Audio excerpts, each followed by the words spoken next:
Welcome everybody back to Rites of Lineage. If you remember in the last part, sorry, I'm having some troubles.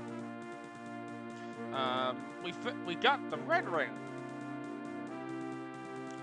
and we were gonna head to the next level. Well, we're in front of the next level now. I chose to wait until the start of this part to go in because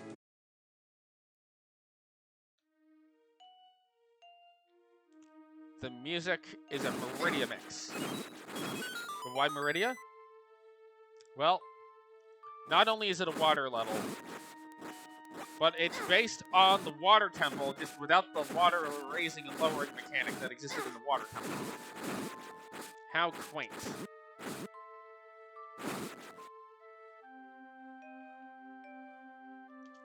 This is also a tier 3 dungeon, as will the rest of the dungeons be, except for 9. So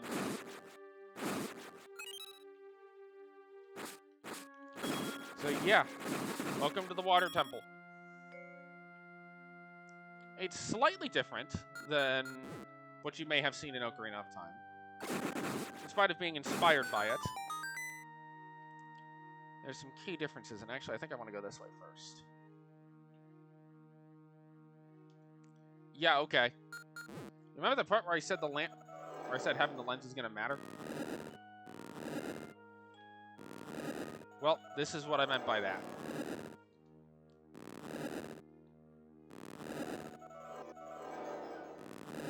We're gonna absolutely destroy this room.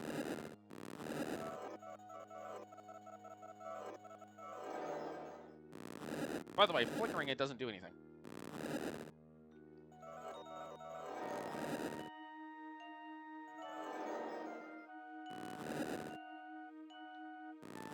But yeah, this whole portion of the level is underwater.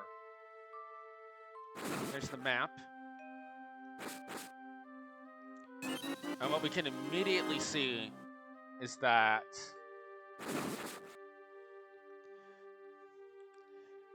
by the way, remember when I said the dungeons get more open-ended? This is a primo example of a dungeon being more open-ended.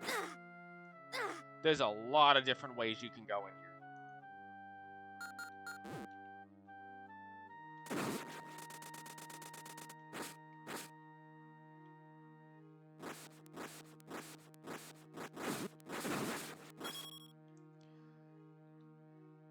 I will be doing some additional exploration of this level.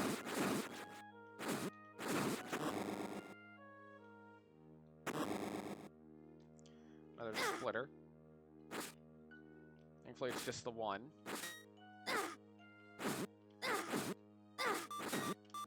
Also, I only have one potion, but that's okay. I'll get a potion before going up to before going up to the next dungeon, so it'll be fine.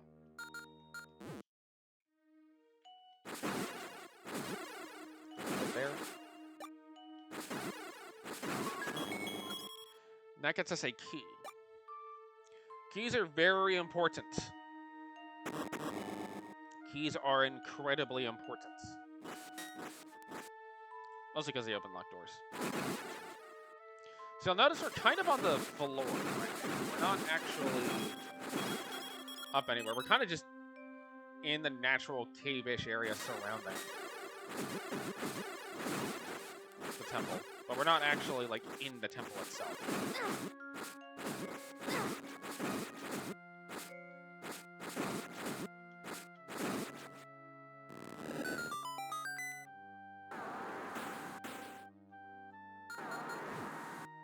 Also, these things can survive underwater. Who knew?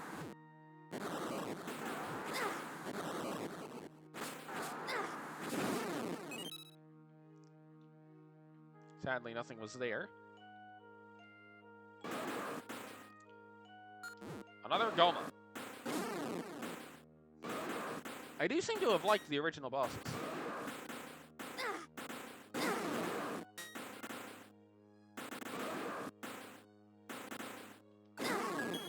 But we do get another key for our efforts. We can finish our loop around now.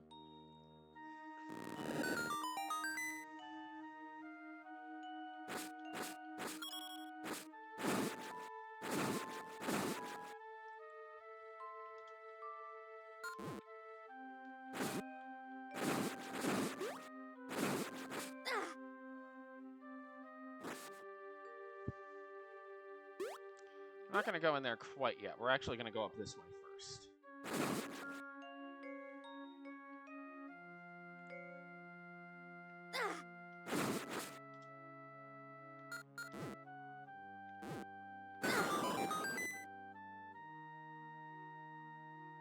So you come up here to push this button.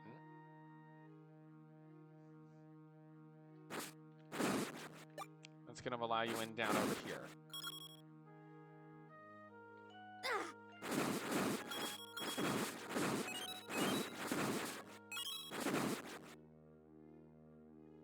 Head on upstairs. You'll notice that now it's dry.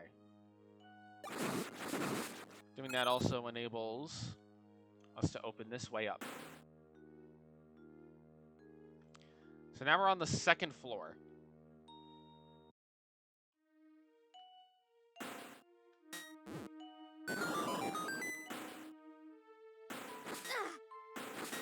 Completely dry up here.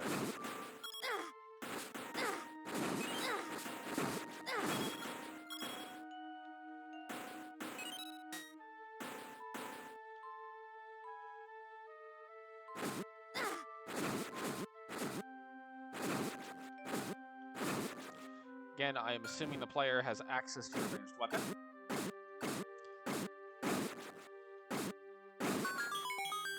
Given all the requirements to get in here, that's not on the map.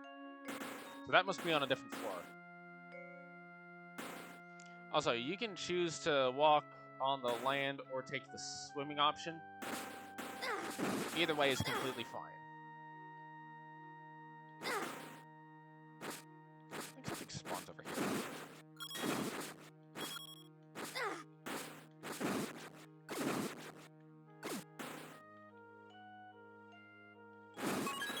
Yeah, it's a fairy that spawns. I'll go ahead and grab that.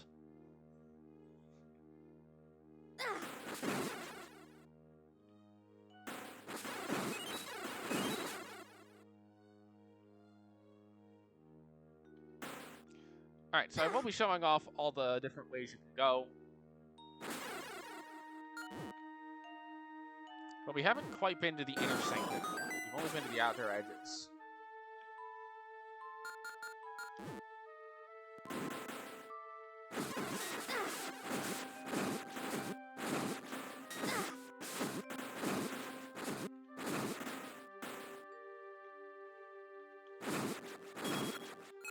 Dark Notes up here. The combat in this dungeon isn't super intense up until, at least in the early parts.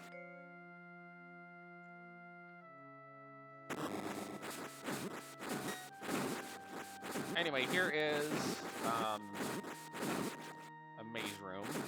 Unfortunate. Hopefully.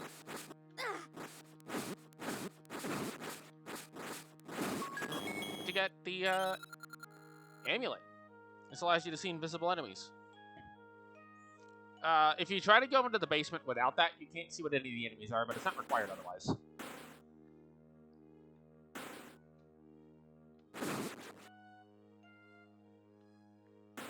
Yeah, I think there's another item drop there, but I'm going to skip it. Instead, I'm going to go this way.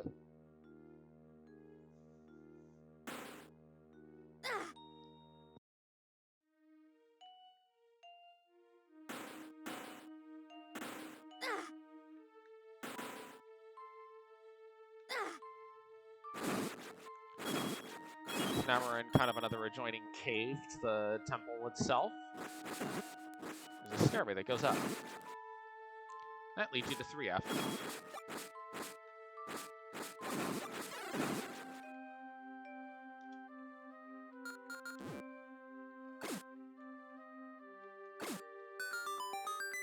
Now, when you get here, oh, there's no floor.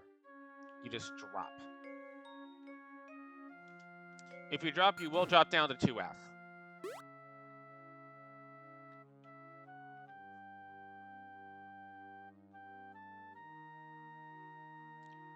If we peruse our way around, I will grab these arrows. But there's this blockage here that's preventing you from going across to the other side. Perhaps we need to find a way over there.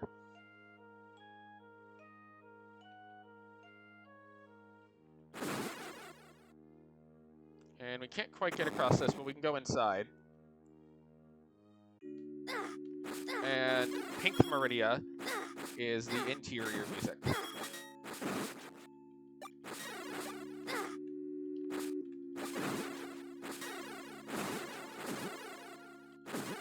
By the way, showing both the inside and outside on the same map was a intentional decision, as doing so allows for the player to see, okay, here's what the doors actually go to. Down here we get the hammer. That's a nice item. Pound pegs and break shields.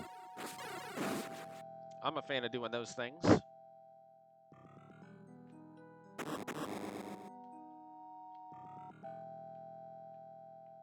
And yep, we get red Meridia, or pink Meridia. Now, I'm actually going to choose to fall down here. I can immediately go in here. Start making my way towards... But I believe this is going to be the other side of the gap. Yes.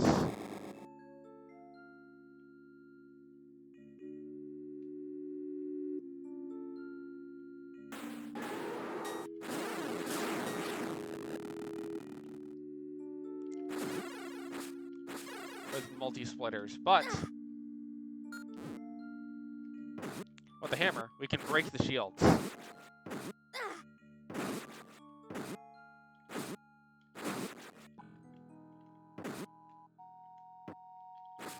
The hammer, you can also use the hammer as a weapon against the Dark Nuts, although it's not quite as effective because it is slower.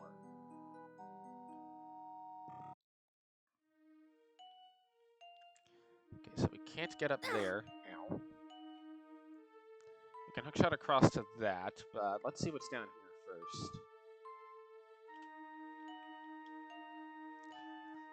And again, the full map coming up when you press the map button.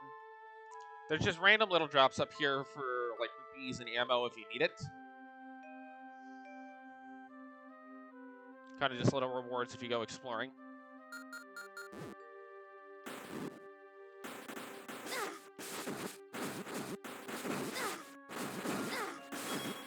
Yeah, the combat's starting to get a little more intense at this stage.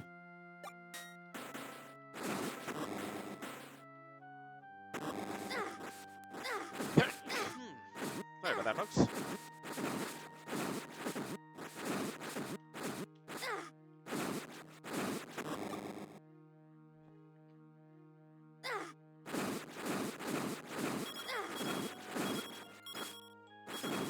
Now remember, so we get a key here. Now remember, I did expect the player to use all of the keys in the dungeon. We have currently skipped the key door. I will go ahead and open it just to show that side of the dungeon. But you can leave this dungeon with one less key, but you do need one less key than is available in this dungeon if you don't take every key door. However, I do have to assume that you, the player, are going to use every key.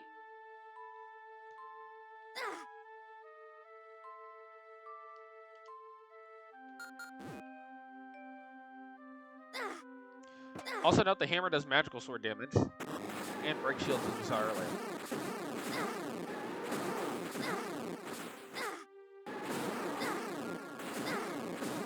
Another Gleeok to kill. These vires split into keys that turn into vires.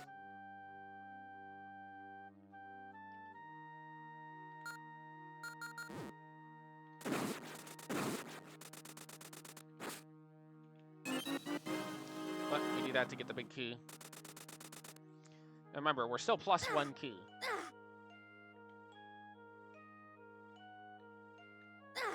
Because there were two ways to get up to battle. One of them was the one that we took, which was the do-loop around to get that key on the way.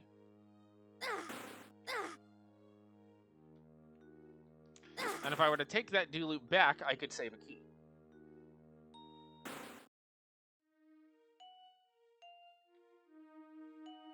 However, there's an alternate way to do it.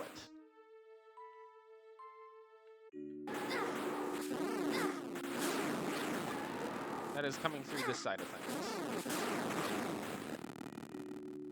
Choose to come through this side.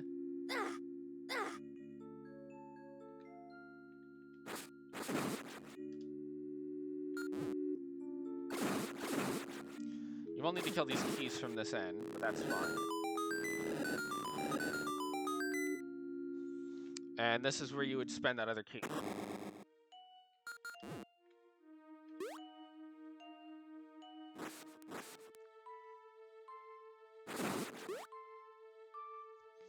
But we saw the big key door earlier, so we'll go ahead and try to get some help on these pots before too long here.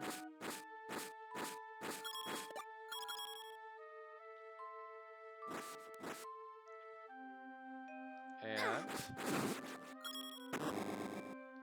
now we can go in this side. That's not the boss. The Triforce isn't anywhere near here. Well, this is when I started to lock more than just the boss behind. We saw it a little bit with the side dungeon, but now we really get to see it in action. Because now we have this entire basement area we can do. And we have no keys. So let's go to the left first. Kill that Goma later.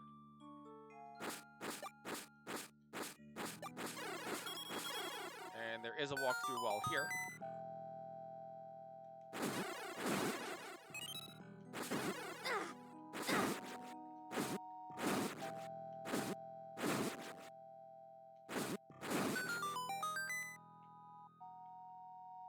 A lot of pots.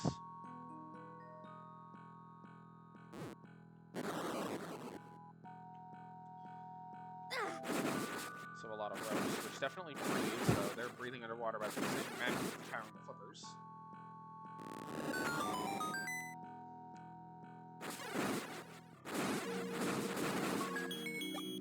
Key there.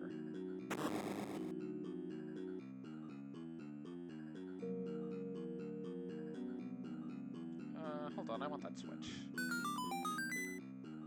I definitely want this switch. Ah, the second key.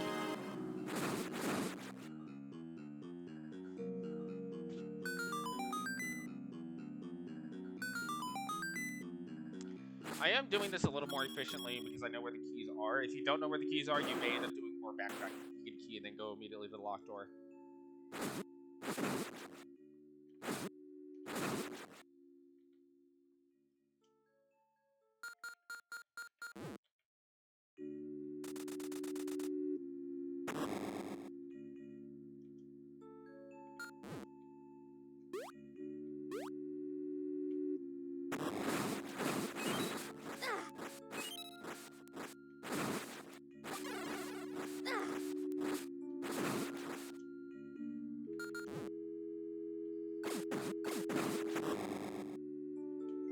Nothing in there. Fantastic. Button here. More blue ribs. Lovely.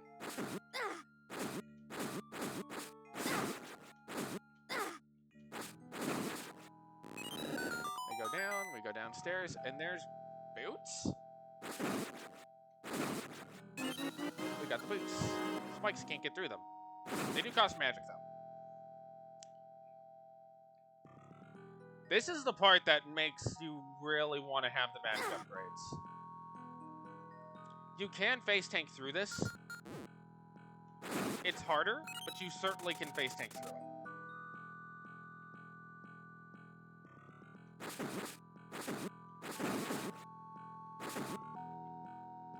Although I have not tried a magic containerless one. But I imagine you'd end up treating this like Spike Cave from like the past. If you were gonna go magic containerless.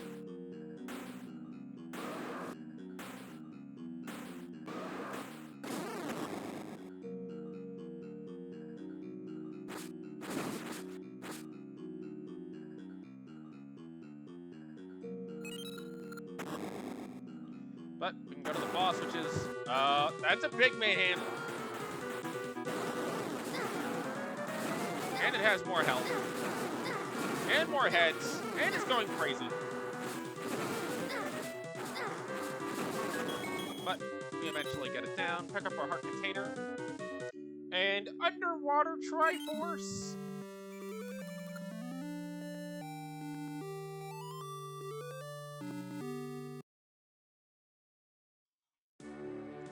Alright, so now we're going to do the bonus caves. And before we go too much further, there is one bonus cave I'm going to take care of immediately. Because this one is completely out of the way of everything in this stage.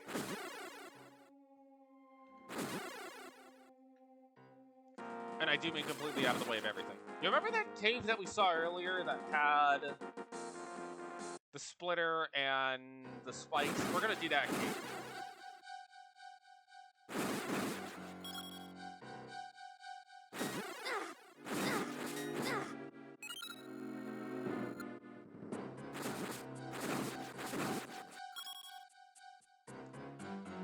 Oh, by the way, you don't actually have enough magic to do this whole thing at once.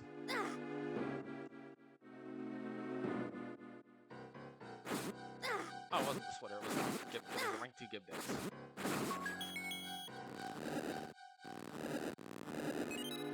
So that's your largest bomb bag. We can now hold 40 bombs. Alright, now back to where we were, which, before I do, though, I am going to go ahead and get these. I'm not necessarily going to refill magic, although I might actually just buy a large magic jar. Yeah, for 20 rupees, that seems like a pretty reasonable deal to me. I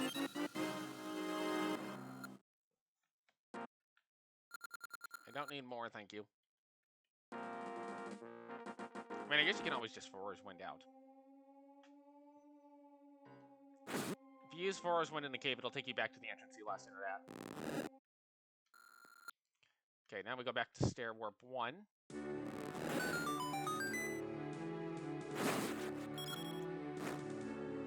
And we're going to make our way north to do our next couple of caves, as well as head up towards where the next main dungeon is.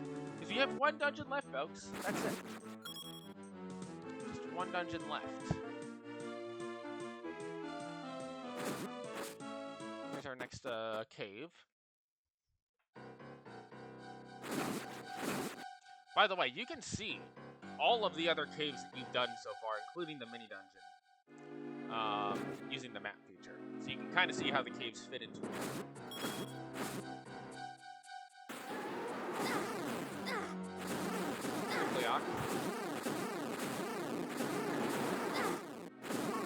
That one's guarding a heart piece. We have 4 pieces of heart. 4 more to go. Because we'll get a heart container out of the last dungeon, and then we have 4 more pieces of heart left to get for all hearts. And this is where Forest Wind really starts to become better than save quitting to get back to the entrance.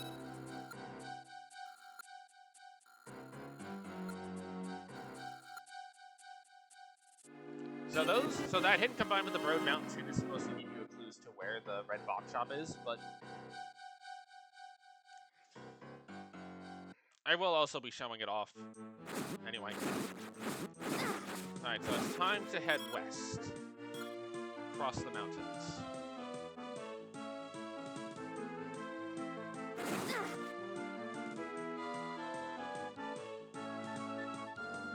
But you can see the ridge-like nature of the mountains already.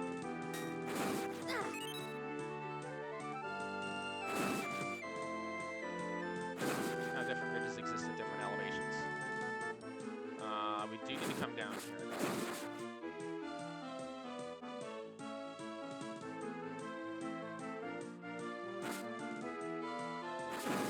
Because here is the next cave that we want. You can see there's hammer blocks over there. But before we do that, oh, that's just a fire.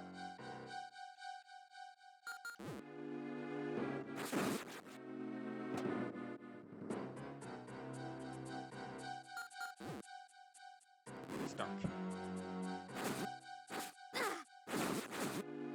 It's no longer dark.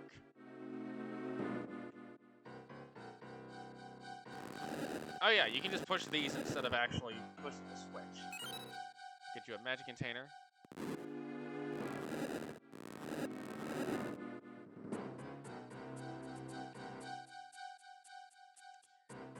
here, behind another splitter, except it's now with Vimos, is your piece of heart.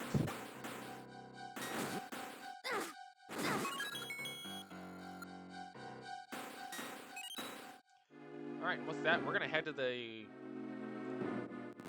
spot where level 8 is. And by level 8, I mean the 8th dungeon that I built, but also the 8th dungeon we're doing. This one is the one I think I'm the least happy with how it turned out overall, and I apologize for being a little bit of a Debbie Downer on it at the start, folks. There's just certain parts of it that I think I would do differently. Also, there's a broken sign there. If you pull out your lens, you'll see an arrow pointing towards the wall. If you go in here, you can buy a red bomb. This is where we'll leave off until the next part, folks. So, next part we'll tackle the fire dungeon and make our way over towards where Ganon ran off to with Zelda. See y'all next time.